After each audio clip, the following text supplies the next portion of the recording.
7 taon na siyang nagmamaneho sa Metro Manila. Alam niya ang bawat kanto, bawat underpass, bawat oras ng trapiko. Si Kuya Rodel, isang Grab driver na ang kaalaman sa daan ay hindi mo mahahanap sa kahit anong app.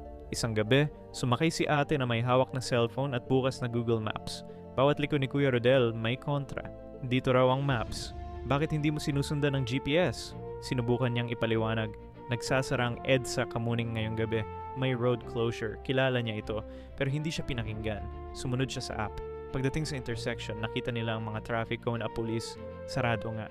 Isang oras silang natigil sa trapiko. Mainit. Walang galaw. Walang salita.